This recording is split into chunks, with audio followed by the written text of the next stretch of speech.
നമസ്കാരം. ആസ്മ, ശ്വാസം മുട്ടൽ, നെഞ്ചിൽ കഫം കെട്ട് തുടങ്ങിയവയാണ് ആസ്മയുടെ ലക്ഷണങ്ങൾ. ഏത് പ്രായക്കാരിലും ഇതുണ്ടാവാൻ സാധ്യതയുണ്ട്. കാലാവസ്ഥാ വ്യതിയാനവും പൊടിയുമൊക്കെയാണ് ആസ്മയ്ക്ക് കാരണമാവുന്നത്. നമ്മുടെ ശരീരത്തിൽ പ്രവേശിക്കുന്ന വസ്തുക്കളുമായുള്ള പ്രതിപ്രവർത്തനം മൂലം സംഭവിക്കുന്ന അലർജിയാണ് ആസ്മയിലേക്ക് നയിക്കുന്നത്.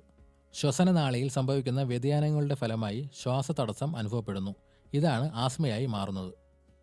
ലക്ഷണങ്ങൾ: ശ്വാസം മുട്ടൽ, നെഞ്ചിൽ കഫക്കെട്ട് എന്നിവയാണ് ആസ്മയുടെ ലക്ഷണങ്ങൾ. ഏത് പ്രായക്കാരിലും ഉണ്ടാകുന്നു എന്നതാണ് ഈ രോഗത്തിൻ്റെ പ്രത്യേകത. പകൽ സമയത്ത് അത്രയധികം ബുദ്ധിമുട്ടുകൾ ഉണ്ടാക്കില്ല, എന്നാൽ രാത്രിയോ പുലർച്ചെയോയാണ് ആസ്മ കൂടുതലായി കാണപ്പെടുന്നത്. തണുത്ത കാറ്റ്, തണുത്ത വെള്ളം എന്നിവയൊക്കെ ആസ്മ വർദ്ധിപ്പിക്കാനുള്ള കാരണങ്ങളാണ്. രോഗപ്രതിരോധ ശക്തി കുറഞ്ഞവരിലാണ് ഇത് കൂടുതലായും കണ്ടുവരുന്നത്. അലർജിയുടെ ഭാഗമായി ശ്വസനനാളിയിൽ ആന്തരിക വീക്കം ഉണ്ടാകുകയും ഇത് ശ്വാസനാളിയുടെ ഉൾവ്യാസം കുറയ്ക്കുകയും ചെയ്യുന്നു. ഇതുമൂലം ശ്വാസനാളിയിലൂടെയുള്ള വായുപ്രവാഹം കുറയുന്നു. അലർജി ഉണ്ടാക്കുന്ന കാരണങ്ങൾ സ്വയം കണ്ടെത്തിയാൽ ആസ്മ പോലെയുള്ള സങ്കീർണതയിലേക്ക് പോകാതെ തടയാം. ആസ്മയുള്ള രോഗികൾ ഭക്ഷണ നിയന്ത്രണം പാലിക്കേണ്ടത് ആവശ്യമാണ്. കഫം വർദ്ധിപ്പിക്കുന്നതും തണുത്തതുമായ ആഹാര പദാർത്ഥങ്ങൾ ഒഴിവാക്കുക. കൂവളത്തിൻ്റെ തളിരിലയും കുരുമുളകിൻ്റെ ഇലയും സമം ചേർത്തരച്ച് 5 ഗ്രാം വീതം രാവിലെ കഴിക്കുക. ആടലോടകത്തിൻ്റെ ഇല പിഴിഞ്ഞ് 20 മില്ലി എടുത്ത് തിപ്പലിയും തേനും ചേർത്ത് കഴിക്കുക.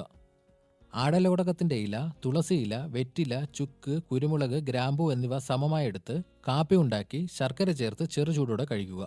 കുട്ടികളുടെ ആസ്മയ്ക്ക് ഇഞ്ചിയുടെ തളിരില ചതച്ച് നീരെടുത്ത് ശർക്കര ചേർത്ത് കുറേശ്ശെ കൊടുക്കുക. 1 ഗ്ലാസ് പാലിൽ 20 മില്ലി തുളസിയുടെ നീരൊഴിച്ച് കഴിക്കുക.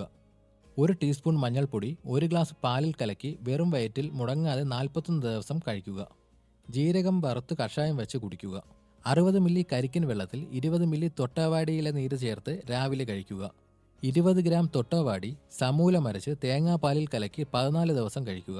കയ്യോന്നിയുടെ ഇല ഇടിച്ചു പിഴിഞ്ഞ നീരിൽ കുരുമുളക് പൊടിച്ചു ചേർത്ത് കഴിക്കുക. തിളയ്ക്കുന്ന വെള്ളത്തിൽ അല്പം യൂക്കാലി തൈലം ഒഴിച്ച് ആവി പിടിക്കുക. മുരിങ്ങയിലെ നീര് 30 മില്ലി വീതം പതിവായി കഴിക്കുക. ഇതുപോലെയുള്ള ഹെൽത്ത് ടിപ്സിനായി ഈ ചാനൽ ഇപ്പോൾ തന്നെ സബ്സ്ക്രൈബ് ചെയ്യുക.